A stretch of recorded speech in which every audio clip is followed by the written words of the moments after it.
뛰자고 옆에 계신 분들과 먼저 인사 한번 나누겠습니다. 오늘 밤에 뵙게 돼서 참 반갑습니다. 밤에 뵙게 돼서 참 반갑습니다. 다시 한번 우리 축복하면서 인사하겠습니다. 하나님의 큰 은혜와 사랑이 우리 성도님께 넘쳐나시기를 주님의 이름으로 축복합니다. 하나님의 크신 은혜와 사랑이 우리 성도님께 넘쳐나시기를 주님의 이름으로 축복합니다. 이렇게 길게 인사가 길어지면 그냥 인사만 하시더라고요. 뭐 인사의 내용이 어땠든 간에 하나님께서 우리와 함께 하신다는 것만으로, 또 하나님께서 당신과 성도님과 은혜 가운데 함께 하시길 원하십니다. 이거 하나만으로도 우리에게 부족함이 없는 줄로 믿습니다. 아이들이 울 때 다른 거 다 필요 없고요. 제일 필요한 게 누구냐면 엄마 아빠입니다. 엄마 아빠가 필요를 채워줄 수 있고, 엄마 아빠를 간절히 찾고 원할 때는 뭐 장난감 갖고 어느 정도는 호기심으로 이렇게 아이의 관심을 좀 틀어볼 수 있지만, 결국은 엄마 아빠가 있어야 되는 것처럼 저와 여러분의 심령에도 하나님이 꼭 필요하고, 오늘 우리에게 주님께서 말씀해 주신 것처럼 내가 어디까지요? 세상 끝날까지 너희와 항상 함께 있으리라. 주님이 우리와 세상 끝날까지 함께 해주신다. 여러분, 이 믿음 가지고 주님 앞에 더 가까이 나가시며 주님과 함께 승리하시는 저와 여러분 되시기를 간절히 주님의 이름으로 축복합니다. 여러분, 누군가의 기쁨으로 살아간다라고 하는 것은 참 삶의 의미가 있습니다. 누군가가 나를 인해서 기뻐할 수 있다라는 것, 그것처럼 사실을 참 복된 것이 없어요. 누군가의 기쁨으로 살아간다, 누가 나를 보면서 참 기뻐한다는 것은 그 사람에게 기쁨을 주고 그 사람에게 내게 의미가 있다라는 의미가 되거든요. 그런데 누군가의 기쁨으로 살아가는 것, 그것보다 사실 더 귀하고 중요하고 복된 것은 바로 뭐냐면, 우리가 하나님의 기쁨으로 살아간다. 이것이 우리의 인생의 목적이고 우리의 인생의 가장 중요한 방향이고 우리의 인생의 의미라고 볼 수 있어요. 아이들은 태어나면 아이들이 자기들이 왜 태어난지 몰라요. 그냥 아이들이 하는 것은 자고 먹고 싸고 이렇게 하는 것밖에 없어요. 그런데 그게 부모의 눈에는, 부모에게는 그 자식이 참 큰 의미가 있잖아요. 존재만으로 의미가 있고 존재만으로 기쁨이 되고, 우리 뭐 장로님들, 집사님, 권사님들 뵈면 손주들 보실 때마다 그냥 입이 그냥 이렇게 귀에 걸리시는 그런 모습을 종종 뵙게 돼요.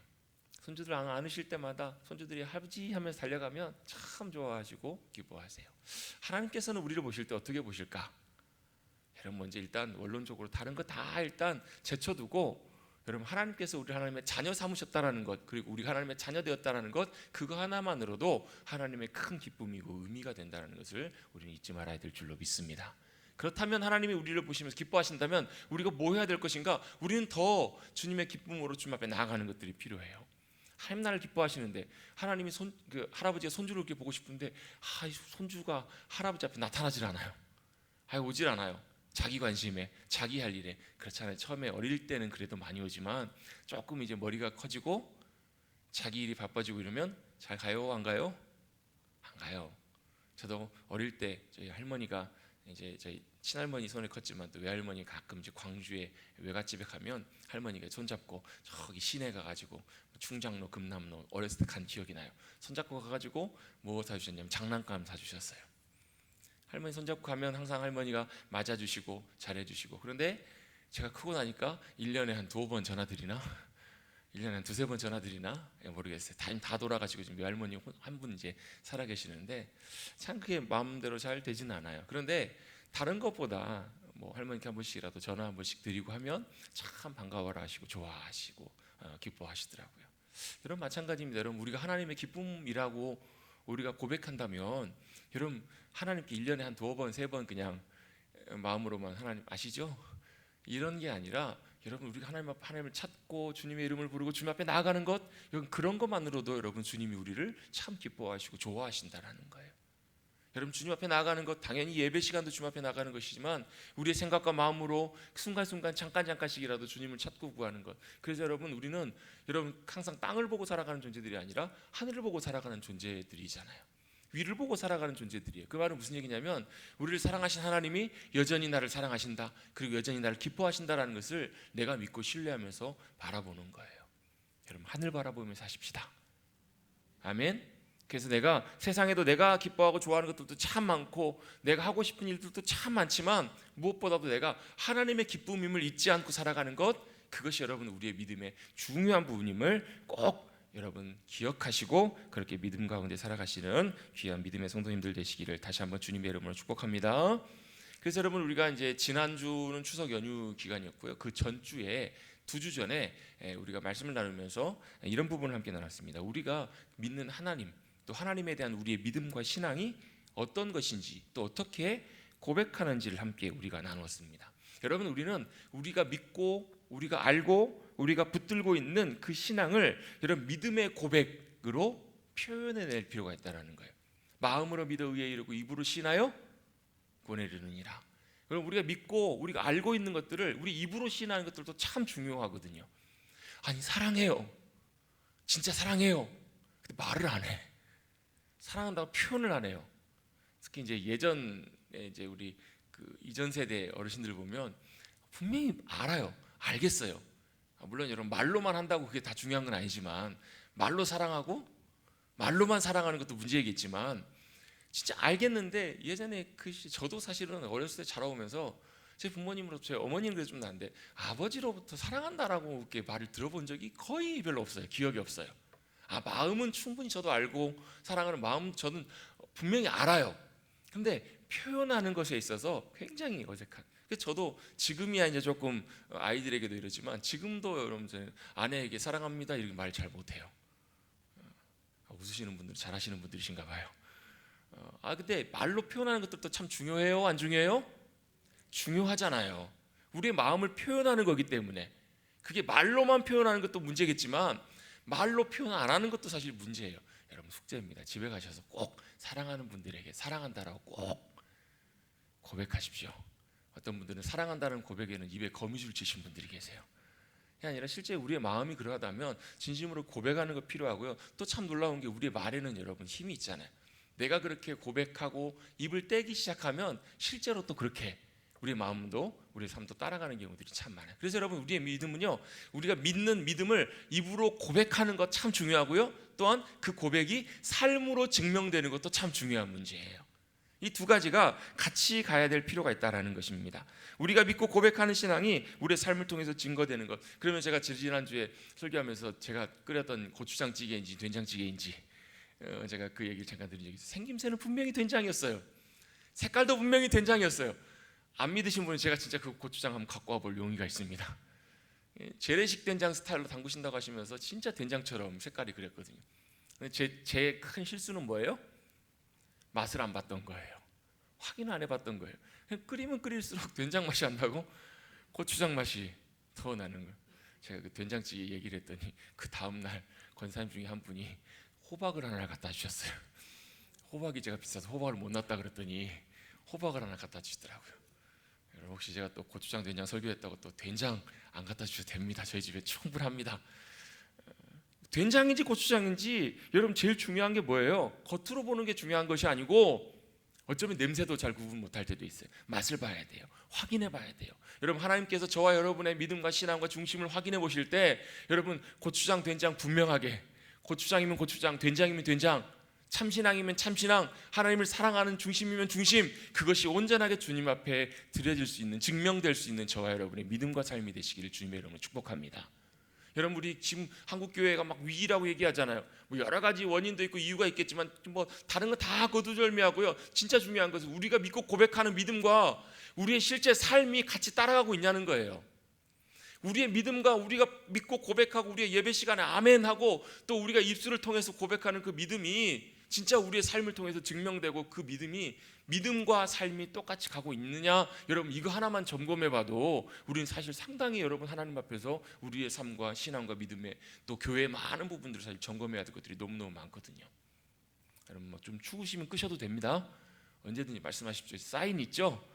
더우면 이렇게, 추우면 이렇게 사인을 잘 보내시면 됩니다. 여러분, 정확하게 우리의 믿음의 삶이, 믿음이 우리의 신앙의 고백뿐만 아니라 우리의 삶으로도 분명히 증거되는 것들이 참 중요해요. 근데 여러분, 그것뿐만 아니라 여러분 우리가 뭘 고백하는가, 그 고백의 내용들도 참 중요하거든요. 그래서 오랜 시간을 거쳐서 우리 사도시대 때부터 해서 초대교회를 지나면서 우리 교회의 역사를 흘러 지나가면서 교회에서는 대표적으로 우리가 믿는 믿음과 신앙에 대해서 이런 내용들을 우리가 믿습니다, 이걸 우리가 믿습니다, 믿고 고백합니다 라고 고백해왔던 고백의 내용들이 있어요. 사도들의 신앙 전승을 따라서 고백해내왔던 내용들을 정리해가지고 우리가 예배 시간마다 고백하는 게 뭐냐면 사도신경이에요. 사도신경이라고 표현되어 있지만 사도 신조라고도 표현이 돼. 신조라는 말은 우리가 믿는 바를 고백하는 거예요. 그래서 영어로는 confession of faith라고 나와요. 뭐냐면 우리가 믿는 것을 고백하는 것. 여러분 뭘 믿으세요? 여러분 뭘 믿으세요? 왜 벙어리 꿀 먹은 벙어리처럼 이렇게 생각해 보니까 그 꿀을 먹으면 말을 못 하네요. 꿀 드시고 오신 건 아니잖아요. 여러분 우리가 뭘 믿는가, 무엇을 믿는가, 그것을 우리가 함께 믿음의 공동체에서 같이 고백할 수 있도록 정리해 놓은 것이 사도신경이라고 이렇게 사실 생각하시면 될 것 같아요. 우리가 믿는 하나님은 전능하신 하나님이시고 천지를 창조하신 하나님이십니다. 제가 이번에 그 노예 우리 장로님들 장로고시를 이렇게 준비하는데 서를 준비하는데 거기 보면 이제 신앙 고백서가 들어가게끔 되어 있어요. 그 신앙 본인이 믿고 고백하는 그 신앙에 대해서 신앙의 간증이 아니라 믿는 바를 진솔하게 그대로 고백하게 돼 있는 것이 써 있는 내용들이 있어요. 근데 제가 이제 그 신앙 고백서 내용들을 두 분께 이제 어떻게 이제 좀 쓰십시오 이렇게 어느 정도 좀 가이드를 좀 드려야 될 것 같아서 이렇게 지금 생각을 해보다가 제일 기본적이고 무난한 것은 사도신경에 있는 고백들, 성부 하나님, 성자 예수님, 성령 하나님, 그리고 거룩한 공교회, 교회 공적 교회, 보이는 교회와 보이지 않는 교회, 우린 그 교회를 예수 그리스도가 몸된 그 교회를 믿고 또 성도의 교제, 그리고 뭐죠? 부활과 영원한 삶. 이런 부분들에 대해서 우리가 분명하게 믿음으로 동의하고 고백할 수 있으면 그것만으로도 여러분 우리의 신앙의 고백의 기본적인 부분들이 가능하겠더라고요. 물론 여러분 교단에 따라서 침례교회 같은 경우에는 우리가 고백하는 사도신경에 그렇게 강조를 하지 않아요. 그럼 고백하잖아요. 왜 그렇게 하는가?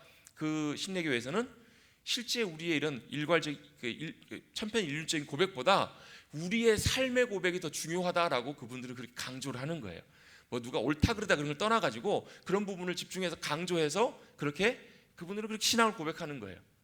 여러분 우리가 삶을 통해서 고백하든 우리 입술을 통해서 고백하든 우리가 믿고 고백하는 것이 무엇인지를 분명하게 고백하고 정리할 수 있는 것들은 참 중요해요. 분명히 제가 얼마 전에도 그런 일이 있었거든요. 물건 하나 사러 갔는데 여쭤보니까 이게 얼마라고 말씀하셔서 괜찮은 가격이 괜찮아서 그 물건을 주세요 해가지고 이렇게 그 물건을 가지고 나오려고 그러는데 그 물건을 2개를 주시더라고요. 저는 속으로 어떻게 생각했냐면 이게 2개 그 가격인가 보다, 1+1인가 보다, 2개 그 가격인 줄 알고 감사합니다 하면서 이 2개 가격이면 정말 훌륭하지 하면서 딱 싣고 카드를 드리고 저는 이제 막 짐을 싣느라고 짐을 싣고 카드를 받아가지고 그걸 제대로 확인도 안 하고 집에 딱 왔는데 봤더니 그게 1개 가격으로 2개를 주신 거예요. 그러니까 결국 곱하기 2를 해가지고 저는 돈을 주고 그 물건을 사온 거예요. 2개를. 그래가지고 집에 와가지고 이걸 다시 바꿔야 되나 말아야 되나 하다가 그냥 말자 해가지고 2개 다 쓰자 해가지고 2개를 썼어요. 제가 이해하고 있는 그 가격과 설명 들은 가격과 사장님이 설명해 주실 때 설명의 가격이 뭐가 달랐던 거예요? 기준이 달랐던 거예요. 초점이 달랐던 거예요. 핀트가 달랐던 거예요. 분명하게 우리가 그것들을 확인하고 점검해 가야 될 필요성이 있다라는 거예요.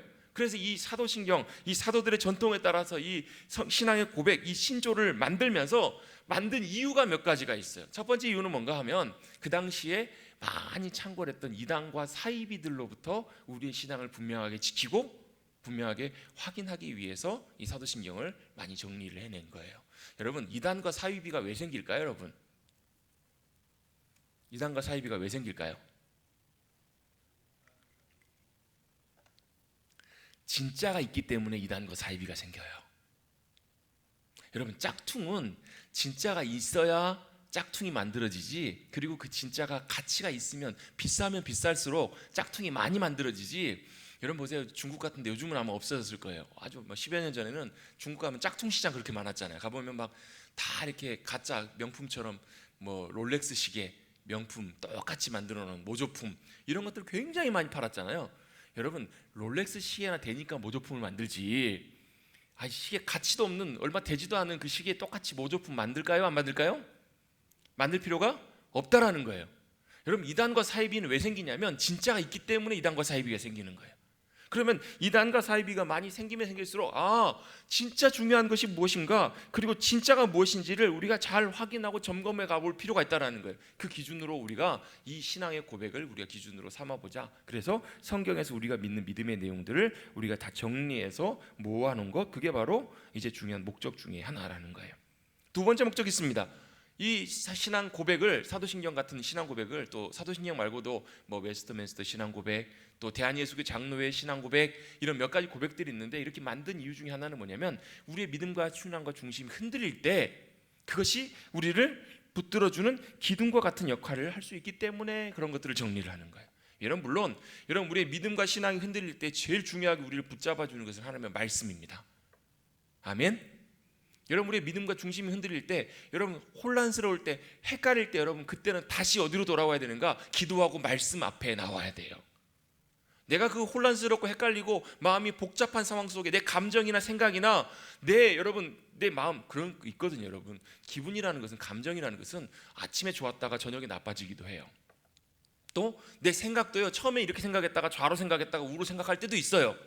그러다 보면 여러 가지 많은 혼란스러운 상황들이 우리 가운데 생겨날 수도 있고, 또 교회 안에서도 그런 일들이 생겨날 수 있어요. 그럴 때는 우리는 어디로 돌아가야 되는가? 하나님 말씀 앞에 겸손하게 나아가야 돼요. 또 기도해야 돼요. 여러분, 제가 기도에 대해서 자주 강조하면서, 기도를 단순히 여러분 우리가 하나님 앞에 간구하고 원하는 것을 아뢰는 것, 그것만으로 강조하지 않는 이유가 여기 있어요. 기도는 여러분 우리가 주님 앞에 아뢰러 나아가기 전에 하나님께서는 우리가 있어야 될 것을 다 알고 계신다고 마태복음 6장에 말씀하세요. 아멘. 저와 여러분의 필요한 것들을 하나님이 더 잘 알고 계시고, 더 뭐가 필요한지, 언제 어떻게 더 필요한지를 더 잘 알고 계신다라는 거예요. 그러면 어설프게 내가 구하고 내가 하려고 하기 전에 먼저 기도를 통해서 내가 해야 되는 건 뭐냐면, 내 생각과 마음을 하나님 앞에 온전하게 드려지고 내가 하나님의 생각과 뜻을 더 알기를 구하는 믿음의 자세들. 그래서 여러분, 한동안 많이 유행했던 표현들이 있어요. 내려놓음이라는 표현 있잖아요. 내려놓음 아시죠? 그 이용규 선교사님 쓰셨던 책 제목이 내려놓음이고, 그 이후로 막 뭐 교회뿐만 아니라 세상 사람들도 막 내려놓는다 이런 말 되게 많이 써요. 그건 여러분 불교에서 말하는 뭐 그 자기 비움, 그 뭐라고 하나요? 그 수행하는 거, 불교에서 그것과는 좀 다른 개념이에요. 여러분, 내려놓는다라는 말은요, 다른 게 아니라 내가 붙잡고 있는 것들을 이제는 주님 손에 맡겨드린다라는 의미예요. 여러분, 내가 붙잡고 있는 것을 주님 손에 맡겨드리고 내가 붙잡고 있는 것을 내가 내려놓으면 주님이 우리를 붙들어 주십니다. 주님이 우리를 붙잡아주고 인도해 주신, 그게 여러분 기도의 능력이에요. 그게 바로 기도의 역사하심이라는 거예요. 그래서 여러분, 기도의 응답은 내가 구하고 바라는 것들이 그대로 이루어지는 것이 기도의 응답이 아니라, 하나님의 섭리와 뜻 가운데 하나님이 원하시는 계획과 뜻을 우리 가운데 나타내 주시는 것, 그게 진짜 기도의 응답이라는 거예요. 그래서 여러분, 우리가 그 지난주에도 우리 피택자들 함께 나눴던 말씀 보면, 그 빌립보서 4장 6절 7절 말씀 있잖아요. 아무것도 염려하지 말고 다만 모든 일에 기도와 간구로 너희 구할 것을 감사함으로 하나님 앞에 아뢰라. 기도할 때는 항상 감사함으로 아뢰래요. 왜요? 감사함으로 아뢰기 위해서는요, 하나님, 내가 지금 이게 진짜 필요하다고, 하나님이 큰일 나게 생겼는데 왜 나 안 도와주시냐고. 여러분, 이 자리에서 진짜 기도가 시작되는 자리는 언제냐면, 하나님, 내가 죽게 생겼다고, 지금 난리 났다고, 하나님 이거 어떻게 해야 되냐고, 이 자리에서 내 붙들고 있는 것들을 놓고 하나님을 붙드는 그 시간부터 시작하는 거예요. 그때 나오는 게 뭐예요? 감사예요. 감사. 할렐루야. 같이 한번 해보십시다. 감사. 여러분, 그래서 감사가 안 나오면요, 여러분 기도 자리 나가셔야 돼요. 여러분, 우리 삶에도, 가정에도, 일에서도, 또 우리 심지어는 우리 교회에서 신앙생활하면서도요, 감사가 안 나올 상황들 참 많아요. 여러분, 정말 어떻게 보면 막 여기까지 이렇게 올라오고, 때때로 어떨 때는 뚜껑 열릴 때도 있으세요? 없으세요? 아멘. 그럴 때도 있어요, 여러분. 근데 그때마다 어디로 가라고요? 아무것도 염려하지 말고 오직 다만 모든 일에 기도와 간구의 자리로 나오라는 거예요. 감사하라고요. 그 자리 가운데 나와서 감사하는 그 자리부터 하나님의 기도의 역사가 시작돼서, 기도의 응답은 뭐냐면, 우리를 어떻게 해요? 모든 지각에 뛰어난 하나님의 평강이 그리스도 예수 안에서 우리의 마음과 생각을 지켜주신다. 이게 기도의 놀라운, 주님이 주신 기도의 중요한 부분들 중에 하나이거든요. 여러분, 그럼 여러분, 그렇게 주님이 주신 평강이 우리 마음을 덮게 되면요, 앞에서 폭탄이 터지든 뭐 태풍이 불어서 바람이 날아가든 뭐 세상이 다 뒤집어져도요, 아유, 바람이 부나 보다, 주님이 조금 바람을 세게 주시네, 아이고 좀 정말 심하게 하나님께서 바람을 불게 하시는구나, 바다를 다 뒤집어 보내시려고 이렇게 바람을 부시나 보다. 여러분, 이렇게 믿음으로 감사하며 주님의 평안 가운데 갈 수 있다라는 거예요. 여러분, 기도의 자리에 나가시는 저와 여러분 되시기를 주님의 이름으로 축복합니다. 그래서 여러분, 그런 일들이 있을 때마다 말씀과 기도의 자리에 나가는 것들이 참 중요해요. 말씀이 우리를 붙잡아 주시기 때문에, 또 기도로 하나님께서 말씀의 길들을 놀랍게 역사에 열어주시기 때문에. 그런데 우리의 말씀과 기도 그 다음에 이어서 또 우리를 굉장히 중요하게 붙들어주는 중요한 이 기준 중에 하나가 바로 뭐냐면 우리가 신앙으로 고백하는 이 신앙의 고백들이라는 거예요. 확인된, 검증된. 그래서 여러분 신앙생활에는 네 가지 중요한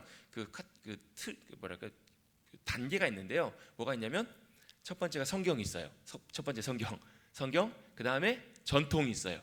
그리고 이성이 있어요. 그리고 맨 마지막에가 내 감정이나 이런 것들이 있어요. 내 생각들이, 내 주관적인 생각들이. 제일 중요한 게 뭐예요? 모든 것들을 판단하거나 결정할 때는 당연히 성경이에요. 성경. 그런데 성경이 분명한 기준인데 성경 다음으로 성경을 우리가 해석하고 또 믿음으로 고백하는 뭐가 같이 따라오냐면 전통들이 따라와요. 전통은 절대로 성경보다 위에 있을 수는 없어요. 교회도 보면 교회 전통들이 다 있어요. 우리가 예배를 드릴 때 아니면 우리 예를 들면 장로교 같은 경우에는 이런 전통이 있고, 여러분 근데 중요한 것은요, 전통도 참 귀한 부분들이지만 전통이 절대로 성경 위에 가서는 안 되는데, 이게 자칫 전통이 성경보다 위에 올라갈 때가 참 많아요. 언제 그랬는가? 예수님께서 이 땅에 오셨을 때 유대인들이 꼭 그랬어요. 전통들이, 그들이 믿고 따라왔던 전통들이 성경 위에 가요. 그래서 여러분 우리가 신앙을 고백하는 이 신앙의 고백은 성경을 토대로 해서 그 위에 세워진 신앙의 고백이어야 되고요, 또 그것이 여러분 성경을 무시하거나 넘어서서는 절대로 안 되는 거예요. 다만 그 믿음의 고백들이 성경의 근거를 통해서 분명하게 세워진 것이라면 우리를 든든하게 붙잡아 줄 수 있다라는 거예요. 아멘. 그런 신앙의 고백들이 그래서 우리에게 잘 정리되고 배워지는 것들이 참 중요해요. 마지막 세 번째로 보면 우리의 신앙의 고백들이 우리에게 도움이 되는 필요한 이유 중에 하나가 바로 뭐냐면 우리가 하나님을 더 알아가고 하나님께 가까이 나갈 때 이 신앙의 고백들이 우리에게 도움이 되기도 해요. 자, 무슨 말이냐면 예를 들면 우리가 기도할 때도요, 그냥 하나님 도와주세요 이렇게 기도하는 것보다, 막연하게 기도하는 것보다 우리가 기도를 들으신 하나님이 어떤 분이신지를 고백하고 기도하는 거예요. 예를 들면 우리가 참 어려운 상황 속에 있을 때 하나님 앞에 기도할 때는 어떻게 기도해요? 어떻게 기도하세요? 하나님, 내 어려운 상황 속에서 주님이 은혜로 역사해 주셔서 우리를 도와주세요 라고 기도하는데, 우리는 뭘 전제로 하고 기도하는 거냐면 하나님은 전능하신 하나님이십니다 라는 것을 전제로 하고 고백하고 기도하는 거예요. 그럼 그 순간에 다시 믿음으로 고백하는 거, 하나님, 도저히 사람의 손으로 손 쓸 수 없는 이 상황 속에서 하나님의 전능하심, 그 전능하신 하나님을 제가 믿고 고백하기에 그 주님이 지금 친히 역사해 주시라고 그렇게 믿음으로 고백할 수 있는데 도움을 받을 수 있는 거예요. 하나님 어떤 분이신지를 믿고 고백하고 확신하고 기도하는 것과 아닌 것과의 차이가 굉장히 커요. 그래서 그런 신앙의 고백들을 우리가 하나하나 고백해가면서 예수님이 어떤 분이신지, 그분 안에서 우리가 누릴 수 있는 것들이 어떤 것인지, 이런 고백들이 더욱더 풍성해질수록 더 많은 도움들과 우리의 많은 유익들을 얻을 수 있다는 거예요. 그런 목적으로 이런 신조들이 만들어지게 됐는데, 사실 오늘 본문 말씀에도 보면 주님의 명령하고도 사실 이 부분들이 좀 연결이 됩니다. 예수님께서 부활하신 다음에 이제 승천하시기 전에 예수님께서 제자들을 어디로요? 산에 오르게 하세요. 갈릴리 가셔서 한 산에, 지시하신 산에 올라가서 거기서 예수님을 만나 뵙니다. 그리고 배고프고 경배하는 아직도 의심하는 사람들이 있더라. 그러면서 주님이 이제 마지막으로 18절, 19절, 20절 말씀을 통해서 마지막 하셨던 명령, 이제 물론 이제 그 사도행전 1장에도 연결되는 부분들이 있지만 마지막 하셨던 명령, 그래서 이걸 지상대명령이라고도 표현해요. 이 지상대명, 이건 뭐냐면 최고의 Great Commitment, 우리가 해야 될 가장 최고의 하나님의 부르심과 사명이라고도 이렇게 표현을 해요. 그 말씀이 어떤 말씀인지 우리 다시 한번 읽어보겠습니다. 18절, 19절, 20절 시작. 예수께서 나와 말씀하여 이르시되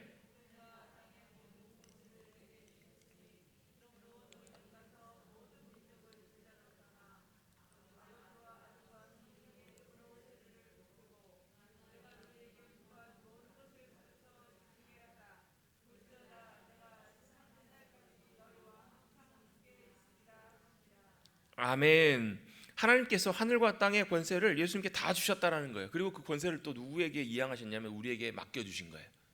여러분, 우리는 하늘과 땅의 모든 권세를 주님으로부터 이양받은 존재인 줄 믿습니다. 그걸 어떻게 알아요? 어떻게 알아요? 제자들이 그걸 증명해냈잖아요. 제자들이 그걸 보여줬잖아요. 여러분, 갈릴리 어부 출신의 평범하고 별 볼 일 없는 사람들도 뭐 배운 것도 없고 아는 것도 없고 별 대수롭지도 않았던 그들 가운데 성령님의 권능이 그들 가운데 함께 하시면서 하나님의 권능이 그들 위에 임하자 어떤 일들이 벌어져요? 아무도 무시할 수 없는 사람들이 된 거예요. 영적인 지식에 통달한 자들이 되고요, 또 못 걷는 사람이 성전 민문에 앉아 있을 때 내가 줄 수 있는 돈이나 이런 건 아무것도 없다. 다만 내게 있는 것으로 준다. 베드로와 요한에게 있었던 게 뭐예요? 예수 그리스도의 이름의 권세잖아요. 그 권세를 여러분 제자들에게만 주신 것이 아니라 주님을 따라가고 믿음으로 순종하기를 원하는 그들에게 다 주셨다라는 거예요. 그 권세로 어떻게 해요? 일어나 걸으라 믿음으로 선포한 거예요. 자기들의 경건으로 된 것이 아니다라고 그들은 분명하게 밝힙니다. 자기들의 능력으로 된 것이 아니고요. 누구의 권세로요? 예수님의 권세로 그것이 분명히 됐음을 베드로와 요한은 고백하고 있어요. 사람들은 뛰며 찬송해요. 못 걷던 사람이 미문, 아름다운 문이란 뜻이잖아요. 아름다운 문이었는데 그에게는 아름다운 문이었어요? 안 아름다운 문이었어요? 평생토록 거기서는 그냥 그 문이 이름만 아름다운 문이었지 자기 자신은 그냥 거기서 구걸하는 존재에 불과했던 사람이 예수 그리스도의 권세 가운데 어떤 역사를 경험하게 되냐면 그 아름다운 문을 통과해서 영광의 주님 앞에 성전으로 예배하는 자리까지 나가게 되잖아요. 이게 바로 주님의 이름의 권세입니다. 이 권세를 예수님께 주셨고 예수님이 되찾아오셨고 그리고 권세를 어떻게 해요? 제자들에게 위임하신 거예요. 맡기신 거예요. 우리에게도 주님이 맡겨주신 그 귀한 권세가 있는 줄로 믿습니다. 여러분 사탄을 향해서 제발 좀 여러분 우리 좀 주눅들지 마시고 담대하십시다. 제가 뭐 대단해서 그런 것도 아니고 여러분이 대단해서 그런 것도 아니에요. 여러분 그건 하나님도 아시고 저도 알고 여러분도 알고 하늘이 알고 땅도 알고 사단도 알고 다 알아요. 근데 뭐가 대단해요? 주님의 이름의 권세가 대단한 거예요. 저 여러분은 아무것도 아니지만 여러분 제가 자주 예를 들잖아요. 경찰분이 덤프트럭을 세우는 것은 자기가 덤프트럭보다 힘이 세서 덤프트럭을 세우는 것이 아니잖아요. 국가에서 뭘 줬기 때문에? 권세를 줬기 때문에 그렇잖아요. 교통을 통제할 수 있는 권위를 경찰에 주었기 때문에 그 권세로 덤프트럭을 멈출 수 있는 것처럼 우리는 세상을 이길 수 있는 그 권세와 능력을 주님이 우리에게 주신 줄로 믿습니다. 그 세상을 이기면 뭐라고요? 믿음이라고. 믿음이 이기네. 한번 하고 찬양하고 해야 될 것 같아요. 아주 그냥 이기는 얘기가 남의 얘기예요. 여러분 하나님의 권세가 우리 가운데 주님의 권세가 우리 가운데 함께 해주시면 우리가 대단해서가 아니라 그 권세가 우리를 승리케 해준 줄로 믿습니다. 아말렉과 전투할 때요 전쟁의 성패는 여호수아가 싸우는 싸움터에서 있었던 것이 아니에요. 여러분 가정의 구원의 문제 또 여러 가지 관계의 문제 또 우리 앞에 해결돼야 되는 많은 문제들은요 거기서 여러분 성패가 결정되는 것이 아니고요 어디서 결판이 나냐면 바로 하나님의 권세가 임하시는 그 자리에서 결판이 나요. 기도의 자리에서 결판이 난다고요. 우리가 주님의 권세 앞에 주님의 승리를 선포하고 여러분 그 모세가 아론과 훌과 함께 협력해서 손을 들잖아요. 기도했다라고 우리가 알고 있는데 기도했다라는 표현은 거기 나오진 않아요. 손을 들면서 뭘 했는가? 여호와 니시의 하나님을 선포해요. 여호와 니시라는 말은 여호와는 나의 깃발입니다. 무슨 깃발인가? 승리의 깃발입니다. 이 뜻이잖아요. 승리를 선포할 때 밑에 싸움터에서 실제로 전쟁이 승리하는 그런 놀라운 역사가 일어나는 것처럼 저와 여러분에게 주신 그 귀한 권세로 삶의 자리에서 승리를 놀랍게 맛보시는 귀한 믿음의 백성들 우리 귀한 머릿돌교회 성도님들이 되시기를 주님의 이름으로 축복합니다. 그 권세를 주님께서 받으셔서 그러므로 너희는 이제 어떻게 하라고요? 너희는 가서 모든 민족을 제자로 삼으라는 거예요. 제자로 삼는다. 제자라는 말이 무슨 말이에요, 여러분? 제자라는 말은 따르는 사람들이라는 얘기예요. 같이 한번 고백해 보겠습니다. 우리는 예수님의 제자입니다. 제자 되기 원합니다. 여러분 제자 되기를 원한다는 것은 여러분 제자 훈련 받으면 참 좋아요. 근데 제자 훈련 받는다고 제자가 되는 것만은 아니에요. 왜요? 제자는요 따르는 사람들이에요. 따르면서 뭐 하는 사람들이에요? 닮아가는 사람들이에요. 그 사람들이 제자예요. 제자는 뭐 열심히 많이 일하고 많이 일하기 이전에 먼저 주님을 잘 따라가는 사람들이에요. 일은 잘하는데 주인의 의도와 전혀 상관없이 일하는 사람은 일을 잘하는 사람이에요? 못하는 사람이에요? 그 사람 잘하는 사람이 아니에요. 여러분 항상 중요한 게 우리의 어떤 의도나 열심이 이런 거 참 하나님께서 귀하게 여기시지만 진짜 중요한 것은 우리가 먼저 기억해야 되는 것. 우리는 뭐 하는 사람이냐면 따르는 사람들이라는 거예요. 따르는 사람들. 따른다라는 건 뭐 하는 거예요?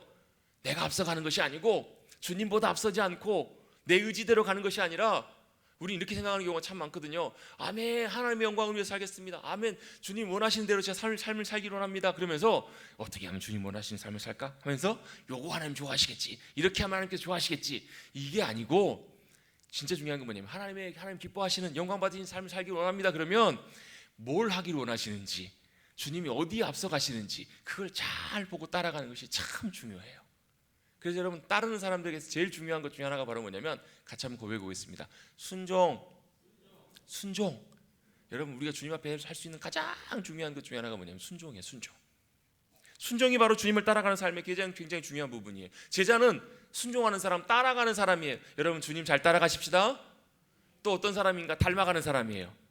주님과 함께 거하면서 함께 머물면서 점점 닮아가요. 여러분, 부부는 닮는다고 하잖아요. 왜 닮아요? 성형수술해서요? 맨날 보고 살잖아요. 계속 보고 살면 큰 바위 얼굴처럼 점점 닮아가나 봐요. 물론 어떤 분들은 뭐 결혼할 때부터 만날 때부터 좀 닮은 분들이 좀 있어요. 전에도 제가 말씀드렸던 것처럼 저희 돌아가신 할머니께 처음 저희 아내와 결혼한다고 인사드려 갔더니 할머니 첫 말씀이 탁했다.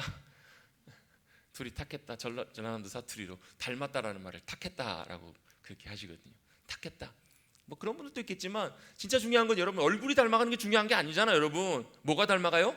말투가 닮아가고요, 성품이 닮아가고요, 분위기가 닮아가고요, 점점 닮아가요.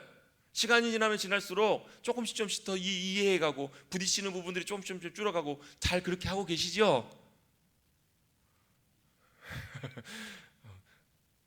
저는 아직 안 되고 있는데 그래도 우리 저보다 훨씬 많이 사신 우리 지상 권사님들은 다 그게 되시죠?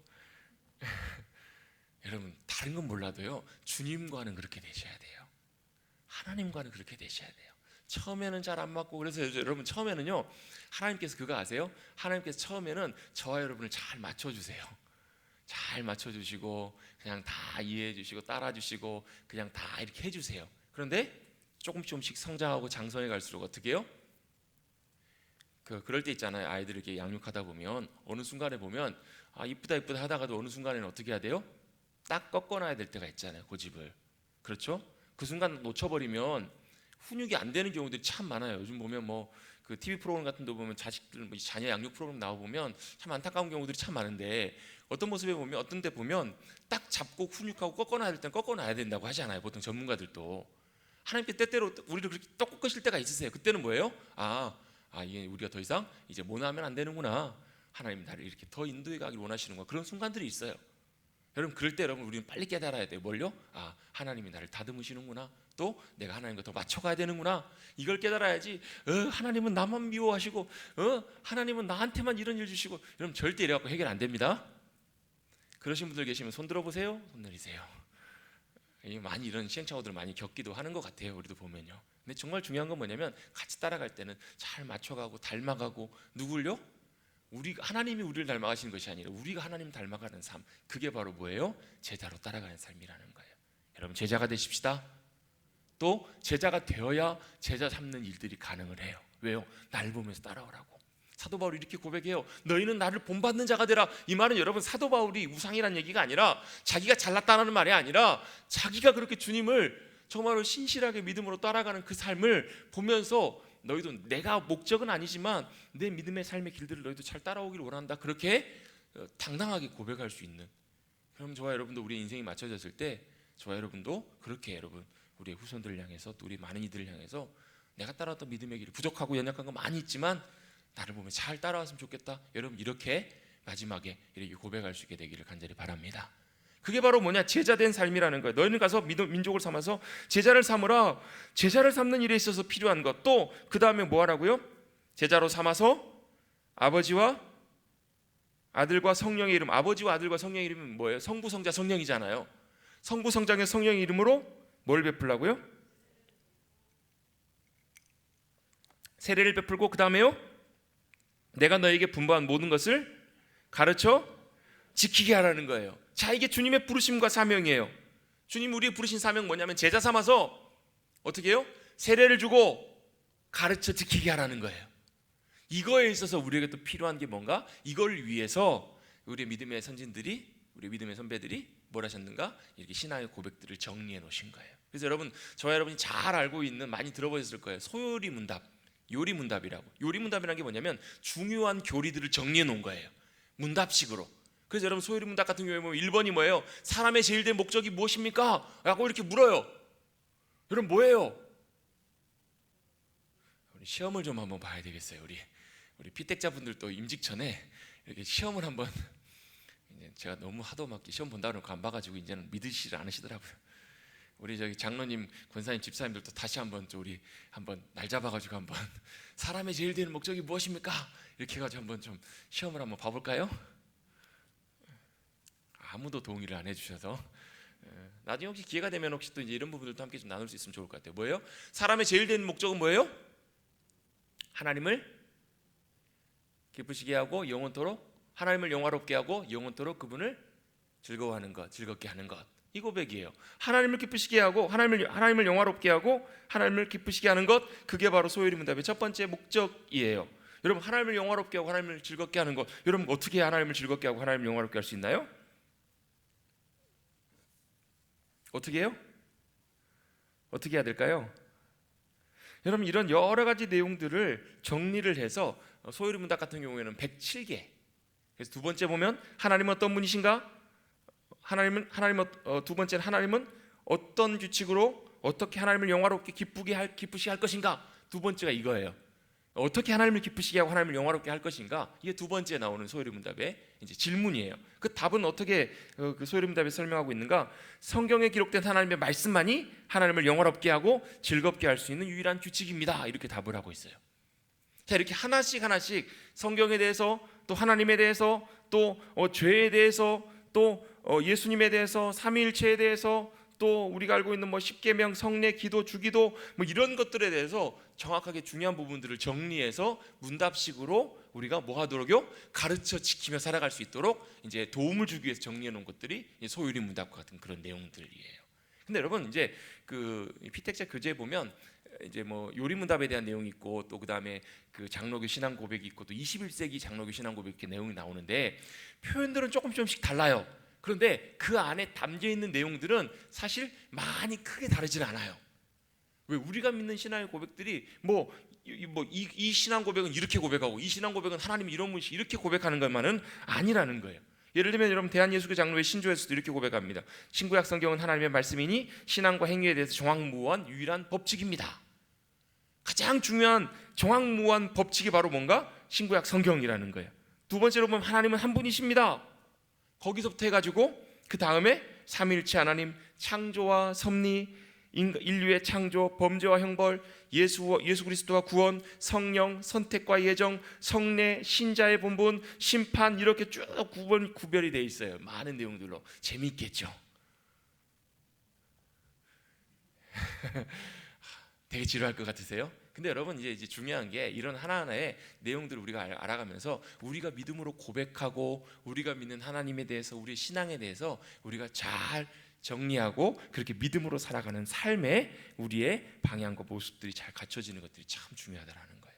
그래서 여러분, 초대교회 당시에는 이 신앙 고백을 왜 만들었는가? 아까 첫 번째 이단을 경계하기 위해서, 분리하기 위해서 만들었고요. 두 번째 목적이 있는데, 교육하기 위해서, 신앙의 교육을 위해서, 신앙을 계승하고 전승하기 위해서 이런 것들을 정리했고요. 세 번째 목적이 뭐였냐면, 세례를 받을 때 분명한 기준이 있어야 되거든요. 이런 기준으로 이걸 당신이 믿습니까? 라고 확인을 하고 세례를 주기 위해서 이런 신앙의 고백들을 만들어서 이렇게 지금까지 우리가 쭉 전해 내려오게 된 거예요. 근데 여러분, 여기 한 가지만 더 붙여서요, 지금도 여러분 왜 우리가 이 신앙 고백을 하는가? 당연히 우리가 믿는 믿음의 도리에 대해서 우리가 잘 알고 배우고 가르치고 그렇게 살아가는 것, 그걸 잘 해야 되겠지만, 여기 하나만 좀 더 붙여서요, 우리가 이 신앙 고백을 하면서 우리가 어떤 부르심으로, 어떤 사명으로 살아가야 되는지를 더해서 우리에게 사실 알려주고 계세요. 알려주고 있는 내용들이 있어요. 그래서 우리가 21세기를 살아가는 우리들에게 어떻게 우리의 신앙 고백적인 삶으로 살아가야 될 것인가, 이런 것들을 방향을 제시해 주는 내용들도 이 신앙 고백 안에 담겨 있다라는 거예요. 그래서 어떤 교회는 예를 들면 총회주일 같은 데 보면 1년에 한 번씩 총회가 열리기 전에 총회주일에 보면 신앙 고백 대신에 이렇게 하는 교회들도 있더라고요. 21세기 신앙 고백이라고 이제 장로교 신앙 고백을 한번 이렇게 조금 시대에 맞게끔 좀 이렇게 변형해 놓은, 수정을 한 그 신앙 고백을 같이 이렇게 신앙 고백처럼 고백하는, 읽고 고백하는 그런 교회들도 있더라고요. 정말 중요한 우리가 믿음으로 고백해야 되는 성부 하나님, 성자 예수 그리스도, 성령님, 또 그분 안에서 삼위일체 하나님, 또 성경, 성령, 또 역사하심, 이런 모든 것들을 위해 우리가 바른 믿음 위에 온전하게 세워져서 주님의 귀한 사명과 부르심의 일들을 잘 감당하는 주님의 기쁨으로 살아가시는 저와 여러분 되시기를 주님의 이름으로 축복합니다. 아멘. 이 신조나 이런 것들은 시험 보기 위해서 필요한 것이 아니고요. 우리의 믿음의 삶의 중요한 부분들을 다뤄가기 위해서.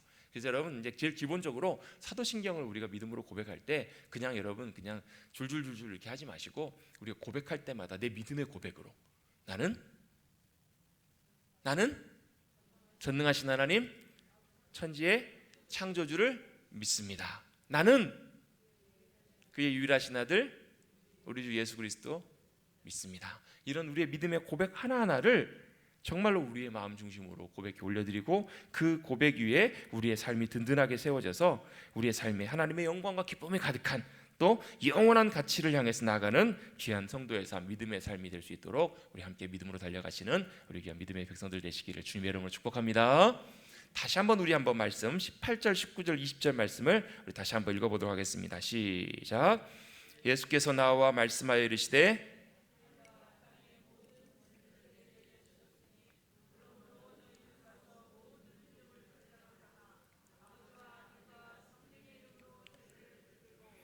내가 너희에게 분부한 모든 것을 가르쳐 지키게 하라.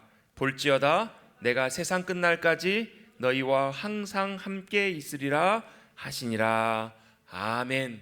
여러분 주님의 이 부르심 지상 대명령 따라서 우리도 주님 잘 따라가시는 제자로 또 제자 삼는 일들로 또 많은 이들에게 구원받는 세례를 또 하나님의 말씀 주님 말씀 잘 따라서 주님의 영광과 기쁨으로 살아갈 수 있도록 돕고 섬기는 일들 가운데 드려지시는 우리 모든 피택자들과 우리 모든 성도님들이 되시기를 다시 한번 주님의 이름으로 축복합니다.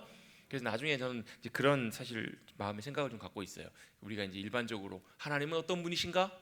이 질문에 대해서 말씀을 가지고 한번 정리를 해보는 거예요. 또 우리가 믿는 예정이라는 것이 무엇인가? 또 우리에게서 중요한 신앙의 본질적인 부분들을 우리 함께 나누고 좀 정리해가면서 우리의 믿음의 뼈대들도 기둥들도 분명하게 다시금 든든하게 세우고 우리의 믿음의 토대 위에 든든하게 우리의 삶의 믿음이 세워져서 열매 맺는 또 주님이 기뻐 받으시는 그런 귀한 삶의 자리까지 나갈 수 있는 우리 모두가 되었으면 좋겠습니다. 아멘. 분부한 모든 것을 가르쳐 지키는 우리 되시길 간절히 바랍니다. 우리 찬송하고 우리